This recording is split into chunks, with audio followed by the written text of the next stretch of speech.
How many times do you throw a disc before it earns a slot in your bag? For some people, all they need is one. For others, it might be dozens of throws or more to learn everything a disc can do before it finally earns its place in the bag. Today, we're doing our version of the latter with one of the best mid-ranges we've thrown in a long time, the Hooligan rope. Hey everyone, it's Greg from Six Sided Discs, and we're excited to collaborate with touring FPO pro Trinity Bryant, who's going to help show us what the rope is all about. In addition to Trinity, we have the rest of our 6 levels crew, from junior divisions, amateur women, age protected, and beyond. But first, let's talk about the Hooligan rope and why it's worthy of such a thorough test. Hooligan Discs is a manufacturer out of Texas, initially partnering with Lone Star that made the switch to Gateway as their manufacturing partner recently, and they just retooled and reapproved their flagship mid-range, the rope. The rope is rated at 5501, and it didn't quite turn out how Hooligan wanted the first time around. The original version was too understable, and Garrett, the owner of Hooligan Discs, wanted one that was more true to its intended design. One that would allow you to throw a frozen rope, as it were. And to accomplish that, it needed to have enough stability to handle some power, just not too much. This new retooled version of the rope is designed to do just that. The rope is a wide diameter mid-range, and the shape and feel to me puts it somewhere between an Innova Mako 3 and a Discmania MD3. It fits really nicely in the hand. This Tour Series plastic is sort of pearlescent and multicolored. It has excellent grip and just the right amount of stiffness. The rope occupies this quintessential slot that every single manufacturer needs for one simple reason. It's one of the best-selling slots in all of disc golf. The Buzz is the best-selling disc of all time. The Innova Rock 3 isn't far off of the same. And time and again, our most sold discs at sixsideddiscs.com are straight mid-ranges, like the Claymore, the Origin, the Dune, and the Pathfinder. So getting the rope right became absolutely essential when Hooligan realized the initial version was too understable. So the rope looks cool, it feels good, it's been newly redesigned to be straighter, but how straight is it? And for whom? Well, let's find out, shall we? A quick reminder that as we show you our 5 players throwing the rope, you'll now see each player's tech disc stats in the corner, after we all had a crack at throwing the tech disc last week. This will hopefully give you all the best possible idea of how the rope may fly for you based on where your own personal speed and RPM matches up with the rest of us. We'll begin with my wife Emily, who happens to have the lowest average speed and spin of our group at 37.7 miles per hour and 644 RPM. As we discussed last week, Emily has this slight Anheuser slight nose down release that also usually comes with a sort of negative launch angle, and that combination isn't ideal for distance, but it is ideal for letting a slightly overstable disc show its overstability, and that's exactly what the rope shows us here. For her, the rope definitely has some overstability. And that is perhaps a welcome sign that Hooligan's retooling was successful. Moving up in average speed to my son Eli, who throws around 40 miles an hour and 780 RPM, and the rope shows us just a little bit more. On a flat release, it has the slightest, briefest turn before its mild overstability kicks in. On a little more Anheuser, Eli gets his shot to hold that turn for a moment before it gradually fights out. So far at these lower speeds, the rope is definitely showing a little bit more overstability, maybe more than the average straight mid-range. The question at this point will be when or if we see it straighten out. Then again, it is rated at 5501, and if we take flight numbers literally, that should mean that it is slightly overstable. Next up, let's see our age-protected thrower Ted. Ted plays an MP60 or MA40, depending on whether he's competing in pro or amateur events. And while he has a similar spin rate to Eli, he does throw at least 5 miles an hour faster, averaging around 46 miles per hour. Now, Ted is a harsh critic, and he has had strong words for some of the discs that I've asked him to throw, but he is a big fan of the rope. He tried it out on a slight backhand hyzer on this 172-foot par 3 and absolutely parked it. A slightly longer hole, this 219-foot par 3, and he puts it about 15 feet away from the basket for an easy birdie. How about another 200-foot par 3? On a flat release, with some gentle fade, parked again.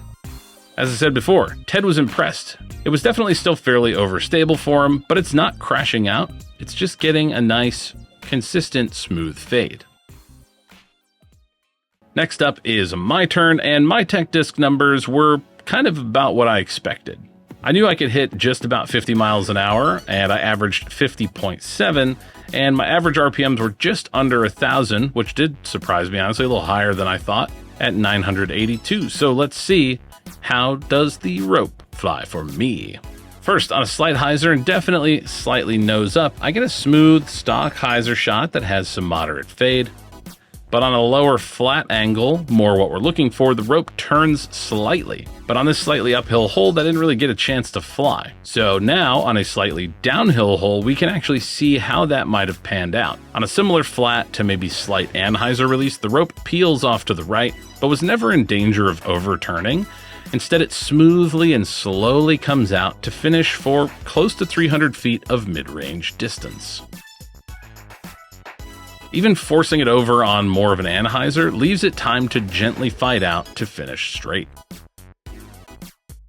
And I'm also really liking this mix of straight with just a tiny bit of overstability.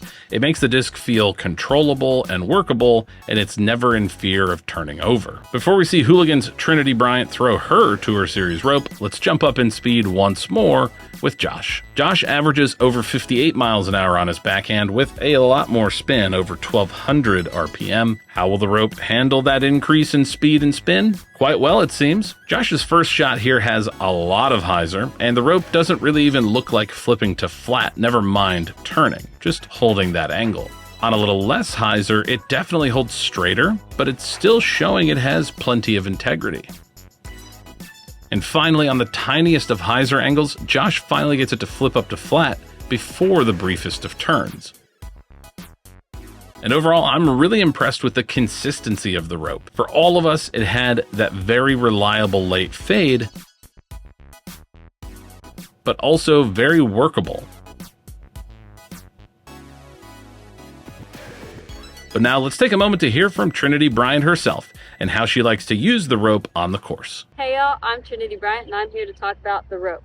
The rope is my brand new Tour Series with Hooligan discs. It's brand new to their lineup as well. It is very dead straight mid-range, very torque resistant. I've got these in two plastics. This is the Vision plastic. The Vision is more of a true straight flight, and the Primo is a little more overstable. My favorite shot to throw with these is a dead straight on a rope shot. It's just so beautiful to watch and so fun to hit too. But these are really great for anhyzers, hyzers. These are really nice for flex shots as well.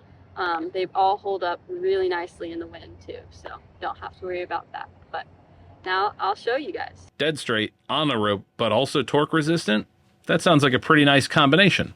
Let's see her throw it. And Trinity demonstrated that all with ease. First up, let's see her hyzer releases. And pretty quickly, you can see how she knows she can trust it on this moderate hyzer angle, knowing it won't turn over, and predict almost exactly where it's going to finish, right by the basket.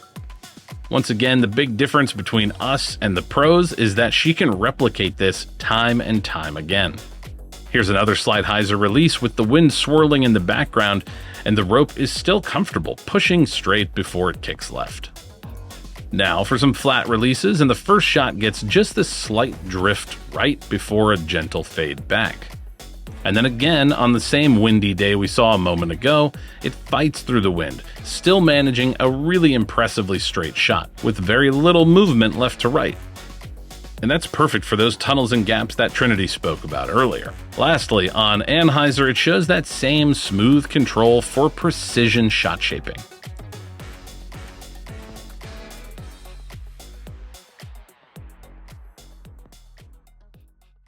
The rope really does embody its flight numbers on every angle and at nearly every speed. Slightly overstable? Yes. Frozen rope straightness? Maybe. Maybe after you beat one in and it just loses that little bit of edge on overstability, it could be a perfectly straight disc. Huge thanks to Trinity Bryant for shooting those clips, especially for our video. We really appreciate her taking time out of her busy touring schedule to show you all how the rope can fly. You can support her by picking up her Tour Series rope from Hooligan at hooligandiscs.com, directly from Trinity herself by DMing her on Instagram or Facebook, or from her retail sponsor, Foundation Disc Golf. What discs or pros would you like us to feature on 6 Levels in the future? Let us know in the comments below. Oh, and by the way, we did it. The hexagon is still in stock. We have tons of salmon left. There might be a couple raspberry. We're making mini hexagons as fast as we can, and there might even be some more colors on the way very soon. Find them all at sixsideddiscs.com. And for Six Sided Discs, I'm Greg. We'll see you in the next one. If you like this content and want to see more, please consider liking the video, subscribing to our channel, or becoming a member. Your support makes this content possible.